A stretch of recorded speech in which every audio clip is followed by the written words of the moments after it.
The scale of Alaska is hard to comprehend. I don't think most people truly understand this.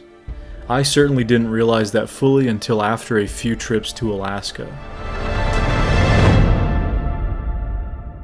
Flying into Alaska via airplane makes you realize the vast emptiness that is found in most of Western Canada and into Alaska. Driving there will make you realize this to an even greater degree. In 2023, I drove up to Alaska from the continental United States. This journey took me through insanely remote parts of Canada, in British Columbia and the Yukon, on the Alaska-Canada Highway. Driving this route and witnessing the endless wilderness present in Canada made me realize that if you truly wanted to, you could just hike a few miles off the side of the highway in almost any direction and just disappear, likely forever. There is truly that much empty space out there. It's staggering, in fact. On the Alaska Highway, I saw more wildlife in a few days than I've ever seen previously. Dozens of black bears, grizzly bears, moose, bison, caribou, foxes, you name it, teeming with wildlife. I heard a lot of Sasquatch stories along that way as well, from British Columbia into the Yukon and right across the border into Alaska. I even made this map of sightings along the Alaska Highway when I was working on the film about that journey from 2023. So when somebody tells me that there is not enough space for something to remain hidden, I'm very skeptical of that. The truth is there is more than enough space to hide all sorts of things in these vast northern reaches of the North American continent. 35% of Alaska is forested, which is roughly about 129 million acres of forest land. While Alaska only has two national forests, the Tongass and Chugach National Forests. The Tongass alone is 16 million acres, making it the largest national forest in the country, being larger than 10 US states combined. The Chugach National Forest is the third overall largest in the US, at over 6 million acres. That leaves over 100 million acres that are not part of the national forests. These numbers can be truly hard to believe. Combine that with over 1 billion acres of forested land in Canada, and you have one of the largest forested areas on the planet that also contains some of the largest populations of very large mammals on Earth. So these wooded areas produce enough biomass to feed, house, and hide millions of these creatures. So does the idea of relict hominids, or whatever Sasquatches might be, existing in these remote and empty areas still sound that crazy? To me it really doesn't, but I'm not here to convince you. But what I can do is showcase these vast areas to the best of my ability. So here we go.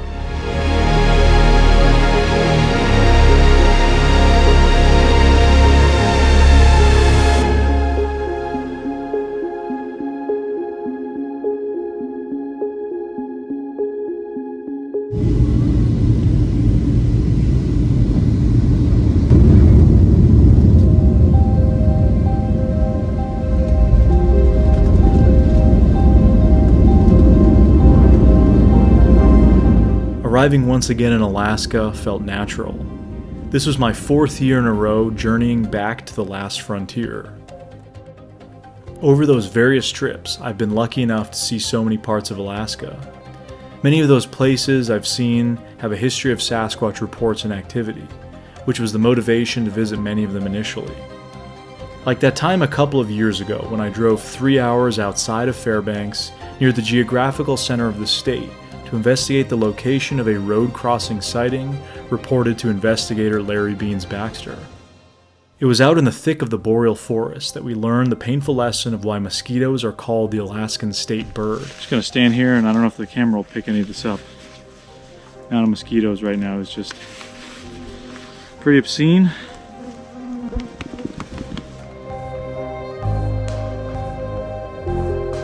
Or the time we drove the endless, snowy landscapes of the Denali Highway and witnessed how it resembled another planet.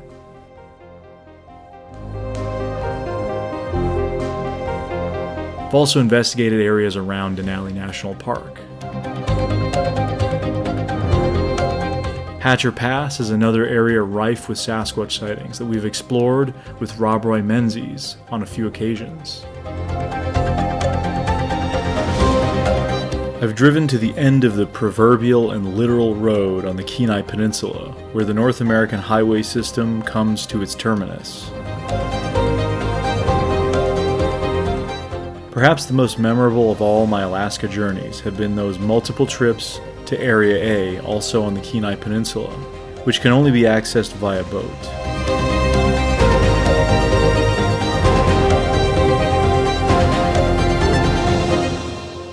Something all these various Alaskan journeys had in common was they either involved the road system or a boat journey.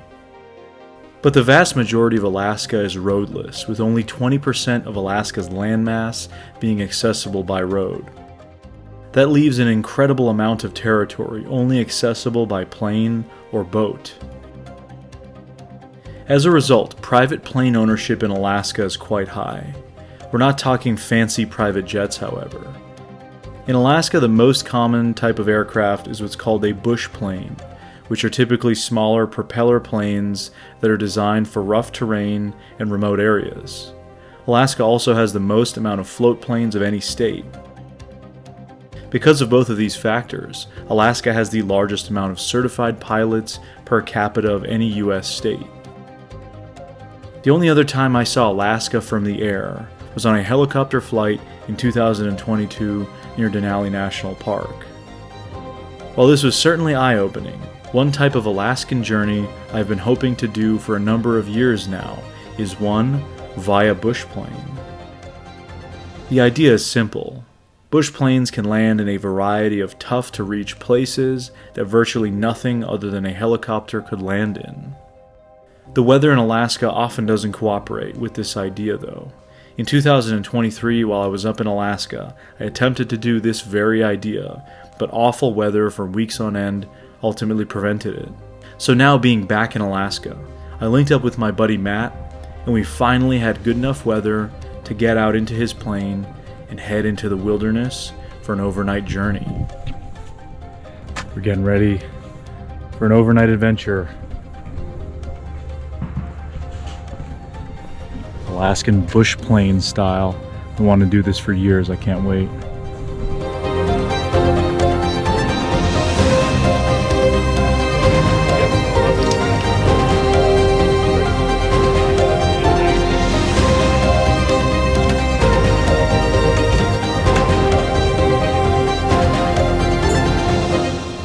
All right. Here's the back. Got our gear in. We're rolling.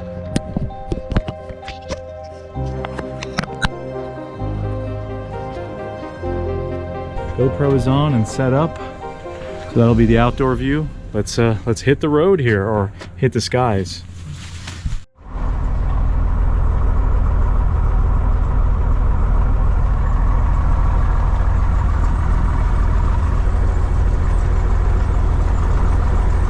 we go. Testing. Yeah, I'm not hearing myself either. How about now? Testing. Oh yeah, that's perfect. Nice.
As we flew onwards, and what little civilization exists in Alaska was beginning to slip behind us, there on the horizon gloriously lay the wilds of Alaska with its endless glaciers, mountains, and forests.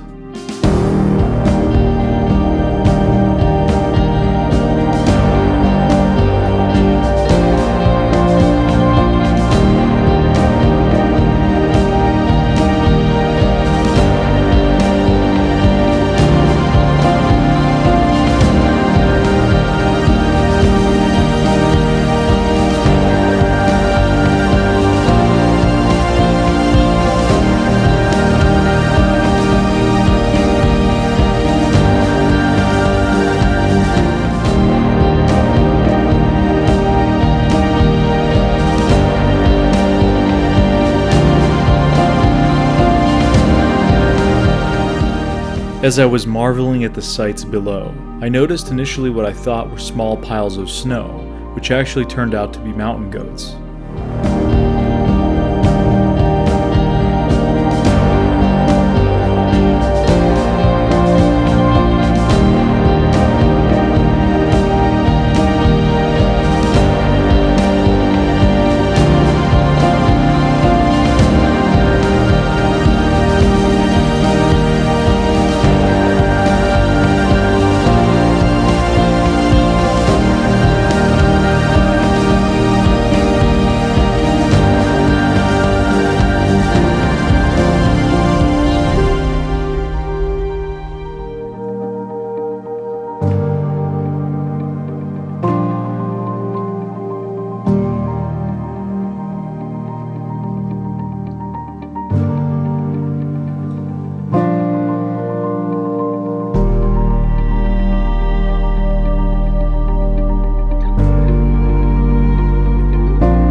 Nice job, man. Thank you.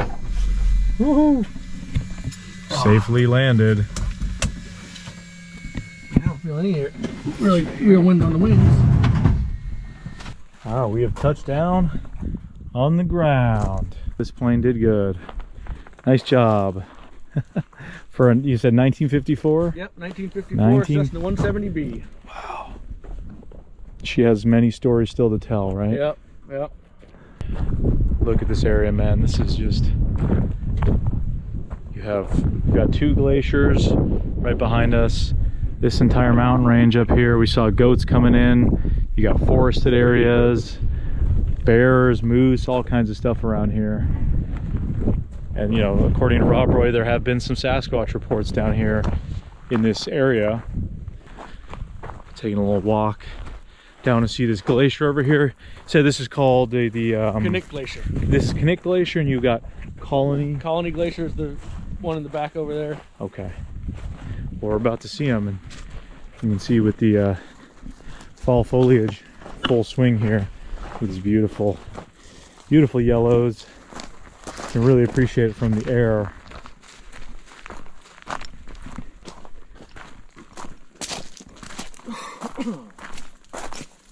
So even though we are in an area, it's fairly barren, we do have these little wooded sections out here where there's a fair amount of cover. If there were wildlife, and it would just take you, you could just go right up the mountain from there, alternatively on the other side as well.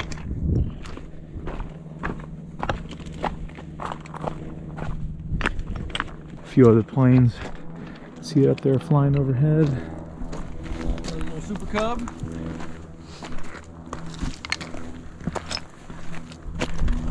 Ready for the Glacier reveal. Oh, look at that. Look at that. Nice ice field. That's cool.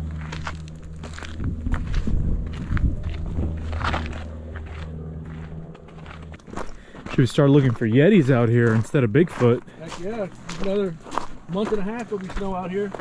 Oh, look at that. Man. The foliage combined with the ice, I mean, what a visual. I gotta get a picture of that. It's a little chilly down here by the Glacier. Ooh, it's like a natural cooler. All right, here we go.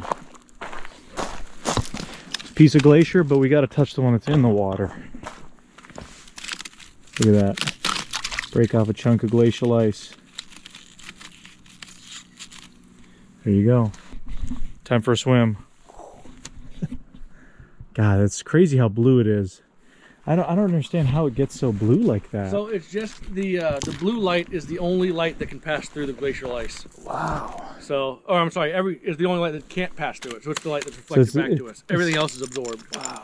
So it just gets kind of trapped in a way. Yeah. So it's, you know, all the other. It looks blue to us. All the other light gets absorbed, but the blue light is what's reflected back. That's what. Yeah.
What a wild environment, just between the mountain and the kind of, you've like a slightly forested environment, then you're just right into glacial ice as far as the eye can see, and then more mountains on the other side. That is just, yeah, it's no wonder this place has so many amazing large animals, in particular mammals, between the moose and the bear and the goats and all the other creatures that live out here. But wow, I'm just kind of in awe in the moment. Just, it's not something you see every day. There you have it, your glacial ice field, some foliage. Fall and winter and summer meet. Not gonna be a long fall. Comes quick in Alaska. How cool that is. Now we're walking back to the plane. Look at that one little patch of sun up there on the mountain. How cool is that? We're walking back to the plane.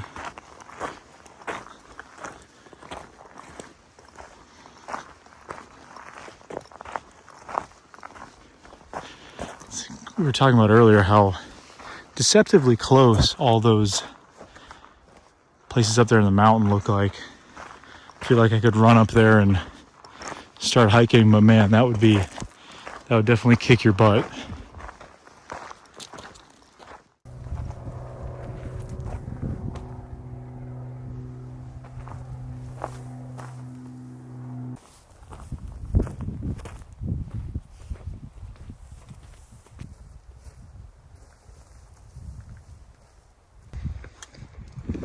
There's your plane tie downs. You get the other one on there. Make sure we don't lose the plane. I mean, not that it can go far here, but you don't want to get damaged flying off. That foliage. All right, cool, man.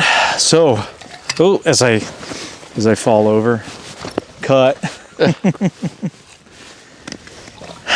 So yeah, man, we're out here pretty much kind of in the middle of nowhere, right? Yep.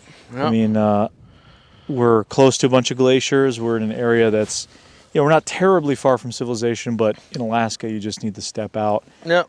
Quick 30, 45-minute flight. You're basically the only people around. Might see a couple of planes pass over from time to time, but that's about it. That's about it. Yep. So, I mean, coming out to an area like this, it's not hard to imagine. You look up in the hill kind of behind us, there's just woods, and there's endless large wildlife. What do you think about the possibility of something like a Sasquatch being out here? Oh, of course. I don't doubt there are at all. The amount of stories that you hear from up here, mainly from the indigenous, about all the stuff that's happened throughout before we got up here looking, and the encounters that have happened since. It's just, there's some amazing stories to be told up here, that's for sure. Do you mind sharing some of the stuff you've heard? So, a lot of the stuff I know about is the Port Chatham area, because I got friends down in Homer. Oh, cool. And so Port Chatham, if anybody doesn't know, was a village across from Homer, across the bay from Homer, and they were supposedly shut down and run off by the Sasquatch. People kept getting killed, and they kept losing things, so they finally just abandoned the town, and it's said to be because of Sasquatch, or the hairy man, they called it. Yeah. So that's the most popular one that I know of. Yeah, it's a pretty legendary story, of course, and I've done some stuff on it, and like Beans has written a book on it. There's been shows, documentaries about it, all sorts of stuff, and it's habitat-wise, it's very similar to Area A, as we call it. Yeah. Or where like Les Stroud had his encounter. It's all that coastal rainforest. There's not a whole lot else out there. You could take a picture, like Beans has told me, you could take a picture of Port Chatham and Area A, and like you wouldn't be able to tell the difference. Yeah, exactly. It's that same type of habitat. But so being a guy who spends a lot of time out in the bush with the plane, right? You got the bush plane and everything. Tell me a little bit about some of the areas you've been to and like you've traveled to across the state. So I've traveled pretty much everywhere in the bowl area here. There's the Chugach Mountains behind us, and the Alaska Range on the other side. That kind of makes up the Matanuska-Susitna Valley. It's a giant bowl, and I fly all over this area. Sometimes I go a little bit further up north, and sometimes I go out on the other side of the Alaska Range. Like when Jesse Desmond up in So in Heidi. Yeah, up in Fairbanks. Yeah, Boro Bigfoot Expo. Yep. So during COVID, we were trying to put together an expedition to go out and look for the Black Pyramid, which is on the other side of Denali. I think I remember hearing them talking about that. Yep. Yeah. And another guy, I don't know if you met him, Derek, he and I flew out there on a scouting trip. Yeah. And it's so barren. It's just swampland. Unfortunately, there was just no real way to make it a plausible expedition. There was a landing strip where we landed, and I dumped some extra fuel in the plane to get us home. But other than that one landing strip, there was just marsh and bog, and there was no real way to get out there. So it would be a perfect place to hide something underground if the Black Pyramid actually is real. So I've heard this story a lot, but what have you heard about the Black Pyramid? So supposedly the story is a guy was flying with the Army or Air Force helicopter out of McGrath.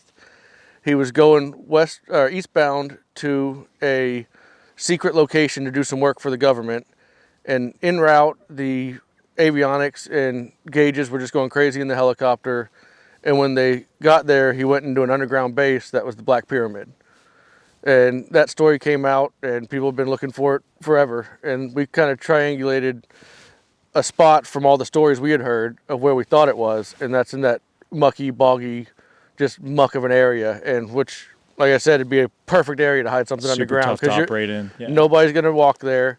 I mean, probably if you had an Argo or a Sherp or some kind of machine like that, you could get back there, but you'd have to get it there, and you can't fly something like that out. So one thing I've heard, a story that I was told 3 years ago when we were up here, was up in Willow. There's like a store.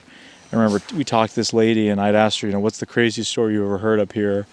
And she had mentioned this story about this old timer. He was snowmobiling through the Talkeetna Mountains and I guess the Alaska Range, and he came across. He was coming up this hill, and he came across this like convoy of military guys that had these Bigfoots chained up, supposedly dragging moose carcasses, and they disappeared into some kind of opening in the mountain. She said, this guy had claimed that he lost his wife over the story, friends, everyone's calling him crazy, and he was like some sourdough kind of old school Alaskan type. And that just got me wondering, man, I mean, that could just be a crazy story, right? But it is interesting. I mean, have you heard any other like stories like that? I mean, it's like secret bases, anything like that? Not so much with the secret bases and whatnot, but I was talking with you earlier about the Hawk, the little people out in western Alaska. Yeah, so and what's they that supposedly about? have a bunch of underground villages. So the story is you can see the lights on the horizon in the tundra, and you can never quite get to them. And that's the little people coming up to look around, and then as they see you coming towards them, they can get back into their tunnels and go wherever. And legend has it that they'll abduct children, and they will basically hold on to them for a while, and they will return them. But it's just nobody really knows the story. Just a kid will go missing, and they'll get found a couple years later just out on the tundra, completely unharmed, like nothing had happened to it. That's wild. I know my buddy Chuk had told me he's heard of stories out that way too, with like you see the lights or whatever, and he had mentioned you'd see little lights. Pilots would see lights, and you mentioned something about that story as well, that you would see like the lights. Yeah, the lights on the horizon, and then you just never could quite get to them. They always disappear before you get there. Wow. So what do you think about a lot of these kind of like, a lot of it you have to wonder, obviously, the difference between like folk tales and reality, but these are the people that have been here for tens of thousands of years. Yeah, the way I look at it is pretty much all folklore is probably based on some kind of reality. It might have gotten, exaggerated over the years, but I feel like 90% of it came from reality of some kind. So what that is, I hope we find out one day, but we may never know. But that's why we're out here looking for stuff like this. Yeah, exactly. I mean, you just look around the area we're in, and I mean, we've got like, it's getting into the woods over that direction. I know even back there it's wooded. So we're kind of in like an area between. And this is a habitat you'd probably see lots of other large animals, right? I mean... Oh, yeah, moose, bear. We actually, on the flight in past the mountain, we saw a herd of goats climbing the side of the cliff. Right. So it wouldn't surprise you to, see a moose or a bear running around in a habitat like this? Nope, not at all.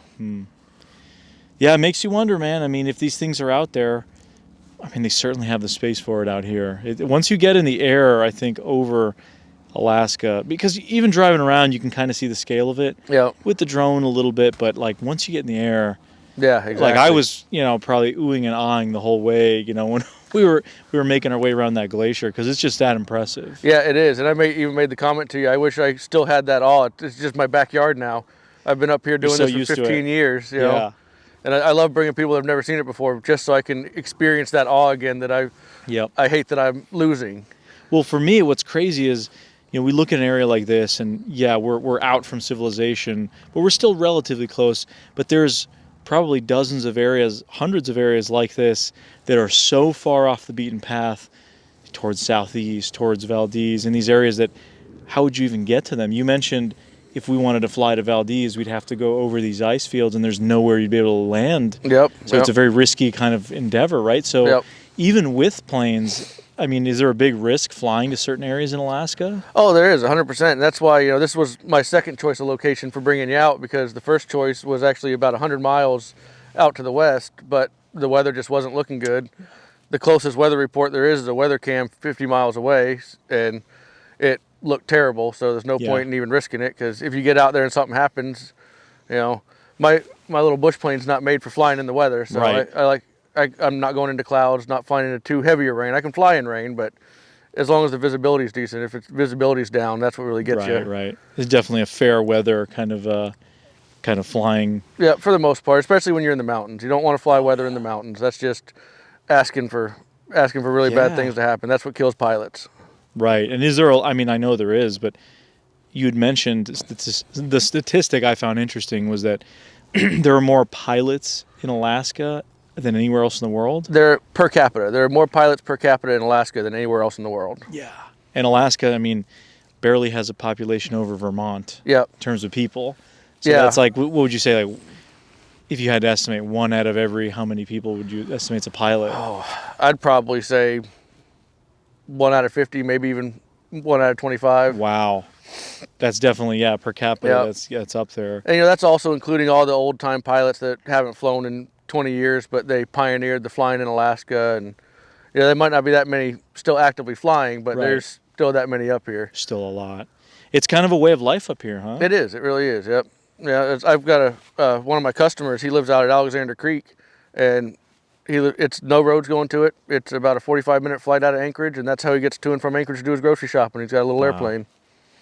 So it's hardcore people that live, that's because Yep. that's, you can live in, I live in the woods. I live away from civilization, but I can still drive to these places, maybe parts of Anchorage too. You're away from maybe civilization in certain areas, but that's another step, another level of dedication even. Yep. That's just, it's hard to express.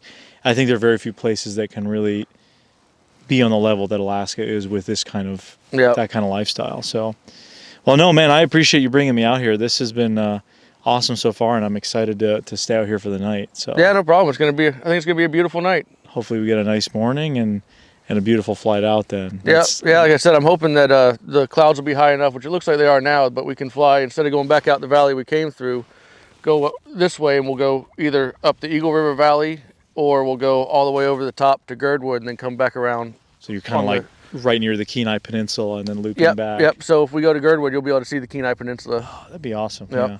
Fingers crossed. That's what I'm hoping for. Awesome.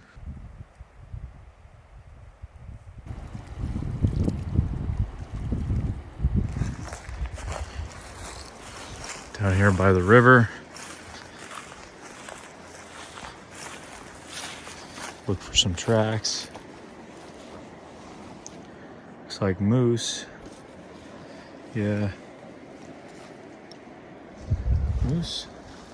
So we got the glacial silt in the water, a little bit cloudy. See that? You can kind of see. Nice and cold though. Oh yeah. Doesn't get colder than that. Let's see if there's anything over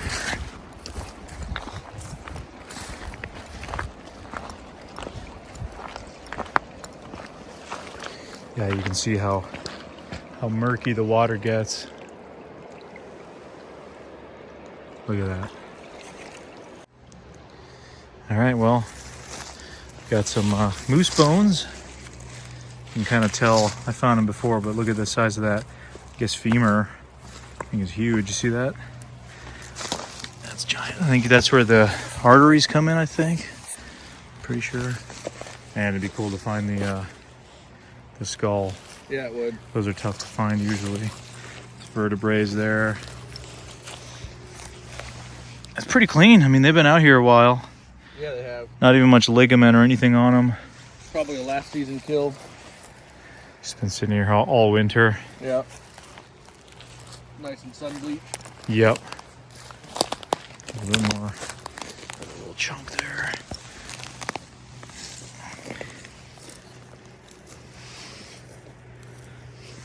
So there you go. What a location for a moose kill, huh? Gets kind of marshy up in here. I'm trying to see if maybe we can find the skull. Cannot seem to find it. But there's plenty of bones all through here.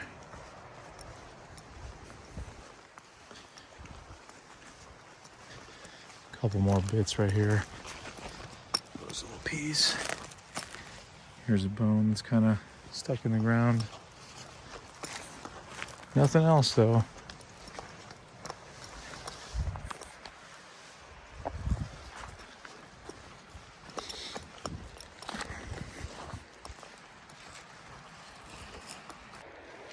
So as we kind of walk the river here and we're moving through these areas, you can see there's a lot of brush and a lot of areas where wildlife could hide. We're making our way back to the plain, but there could be something, on the other side of this brush. I wouldn't be able to tell it was there. Plenty of moose sign, moose scat. Haven't seen any bear evidence here, which is probably a good thing, but you can see even in some of these more barren looking, in between the forest and mountains, you still have cover and concealment. There have been Sasquatch sightings in way more sparsely planted or sparsely treed areas than this. See, come up here, it's also a good amount of debris. Yeah, no bear prints other than that bear kill we found.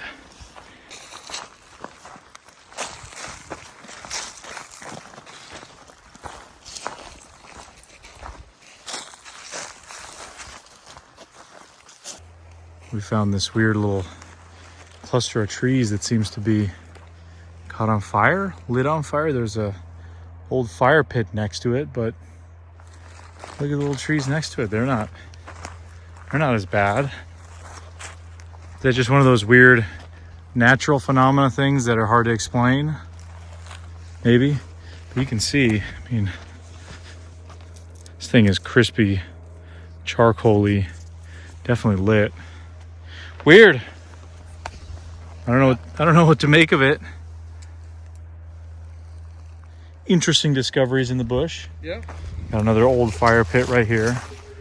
And then there's the plain over there and the glacier.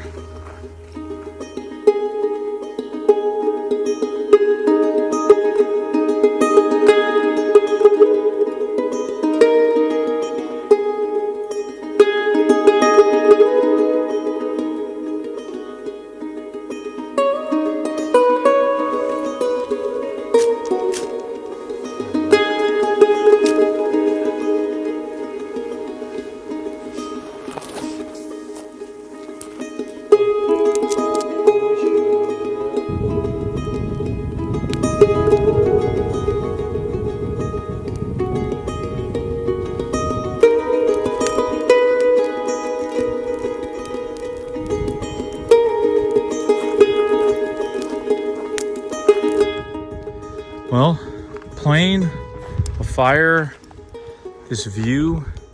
What more do you really need in life at this point? That fire's going good now.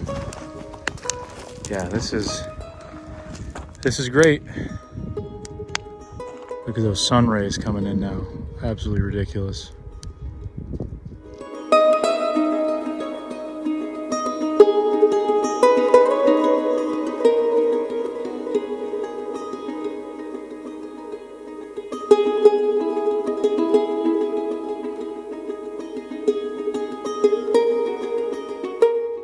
Camp is set up now. We are good to go. Got our tent set up by the plane. Maybe shield us from some wind if needed. Another plane flying over nearby. Hard to blame them on a day like today. And just this foliage. This has turned out into one heck of a day. Look at this. I just can't get enough of the views. Check out how low that guy is. Oh.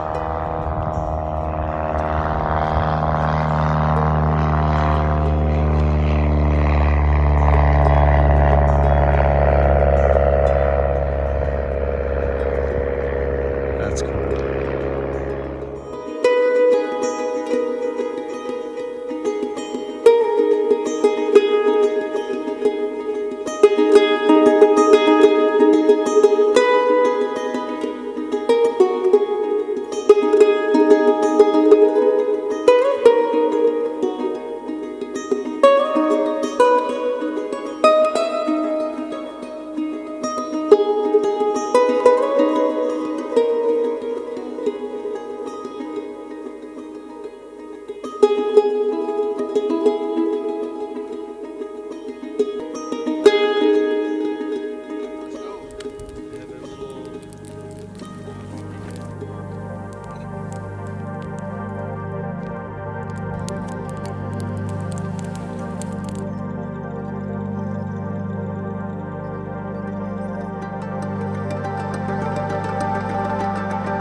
thermals, looking around. Don't see much out here.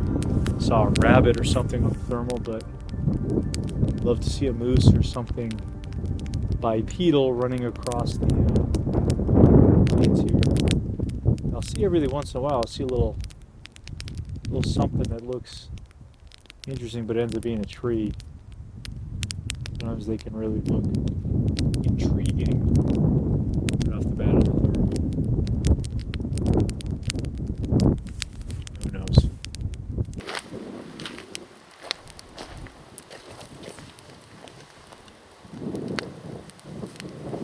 Yeah, very windy. Wildlife.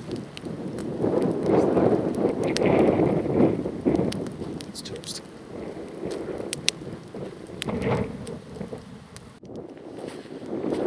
So we've been seeing a bunch of clouds in the air that we initially thought were the northern lights. On closer examination with the phones and long exposure, able to figure out they're just clouds, unfortunately.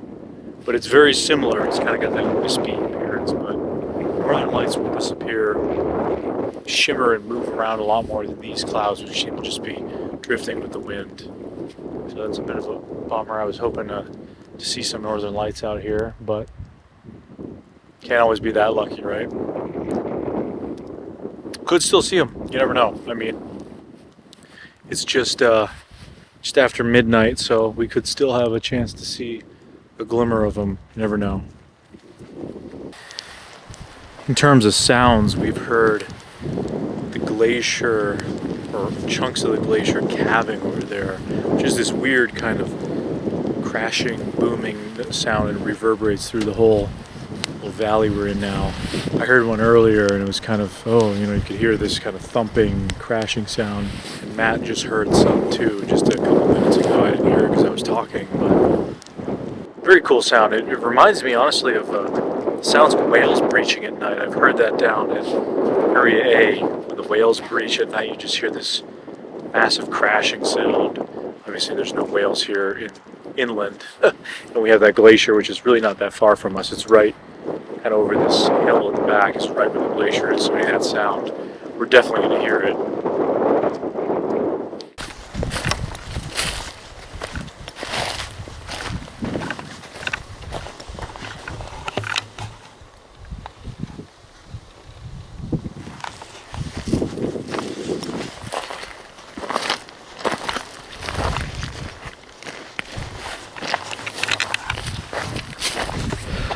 Check out the riverbank now.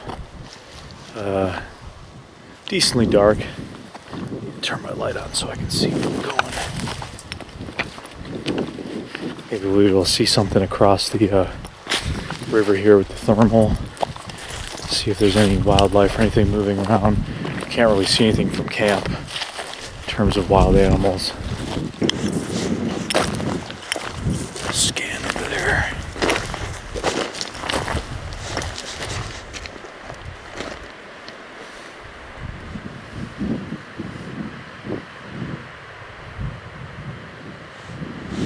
Go a little further up. Yeah, if there were wildlife, you'd definitely distinctly see it with that thing. Yeah. Hard to see with the river. Hear it right in front of us. It looks really cool to the naked eye. I wish this camera could pick up how cool this looks right now.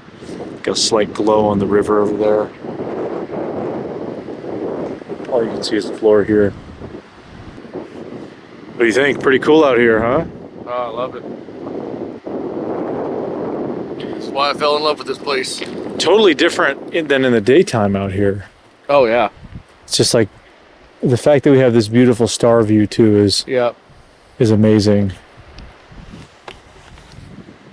I just wish the camera could convey how awesome. Oh, I know. This all looks right now. Like you can see the clouds over the mountains, and you've got a mountain peak in this direction, and one right up here. This camera just cannot capture that coolness.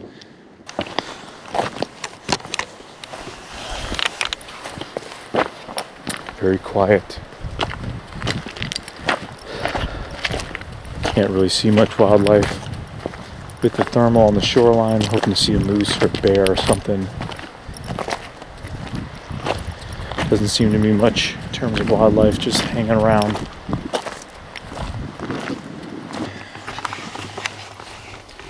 It's almost 2 in the morning. I start settling in for the night. The wind seems to have died down a little bit, so I'm gonna actually set up my audio recorder and just leave it out here. Hopefully it stays calm like this and we can kind of just listen, but very quiet, no wildlife on the horizon. A nice little setup by the plane here. Hopefully we hear something tonight, or I don't know, hopefully it's not a bear. Other critter, other animal would be cool. But yeah, that's it for tonight.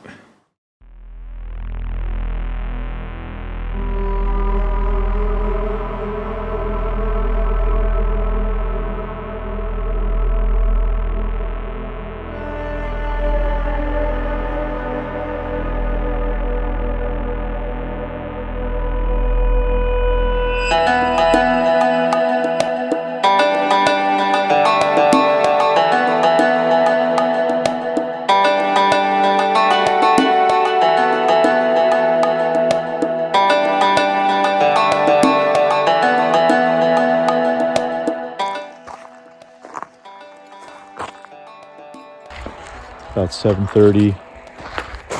Look at the views. Tough to beat. Absolutely tough to beat.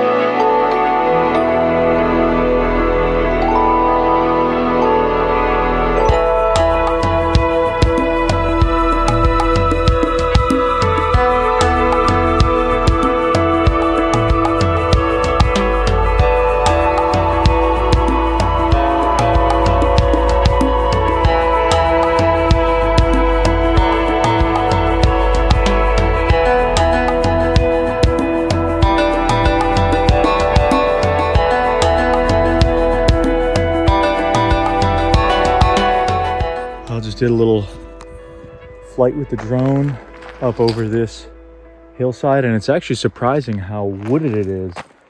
In some of the valleys in between, there's these big old growth trees. I think it's not a surprise that last night we didn't see almost anything on the thermal out there. Unless it was really out exposed on those rocks, you would not be able to see it. So right in there, that's where there's a lot of those old growth trees, and they're huge, like big Douglas fir type looking trees, spruce. So it's actually a lot more wooded. It's even, some of the trees are even taller than the ones over here, all up on that side. It looks deceptively shrub-like, but yeah, so we've packed camp up. We're about ready to get going, and yeah, we're gonna be flying out. So we're getting ready to fly off here. Which direction are we headed in to get back? So instead of going the way we came, we're gonna come back out this way and go out over Lake George Glacier, and then probably around through the mountains to Girdwood, and then back around the backside of Anchorage. Oh, cool. So that's going to be, we're going to see the Kenai Peninsula and everything. And yep. Yeah, we'll climb up to about 7,000 feet to clear the pass, and then weave our way through the mountains back to Anchorage. Oh, that's going to be epic. That's got to be prime animal habitat up there. Yeah. So, oh yeah.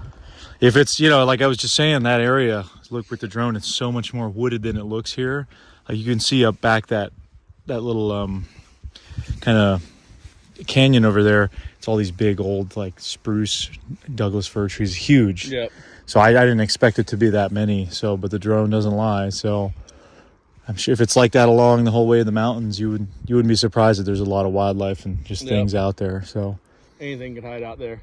Well, we have a perfect day for it. Look at this, absolutely clear. So, well, I'm excited, man. I'm ready to go when you are. Let's get it. Let's do it. Can't forget my camera and the last few things on the ground here.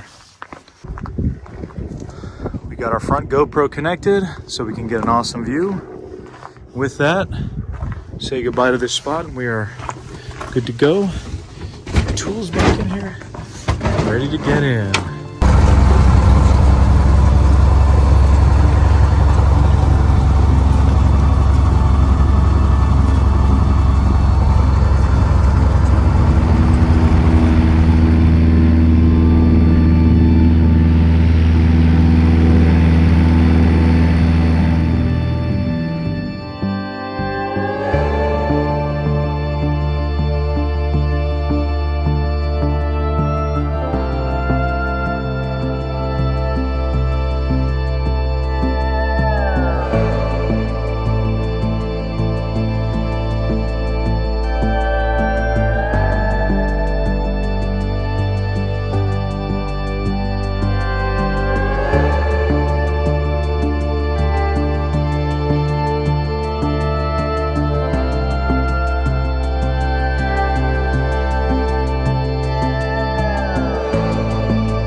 As I looked below into the forests beneath us, it made me wonder when the last time a human had traversed those areas. I'm sure it might happen from time to time, maybe during moose hunting season, but how often in reality? It made me think about previous comments I had made in a conversation with Matt about how there are hundreds, if not thousands of places just like this across Alaska, many of which humans likely have never stepped foot on.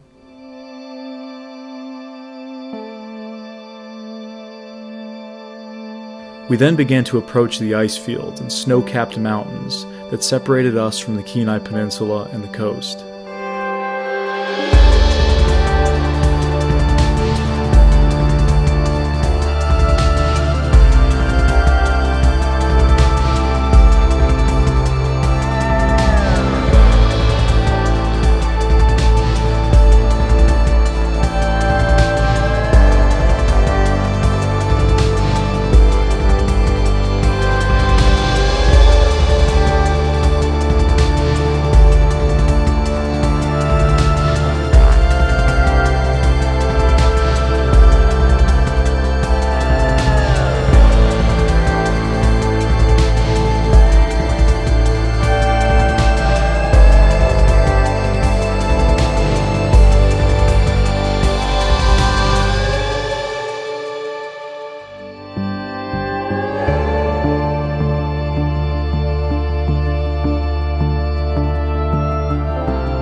As we neared civilization once again, one of the first sights we saw was the remnants of a Cold War-era Nike missile control site sitting atop a mountain above Eagle River.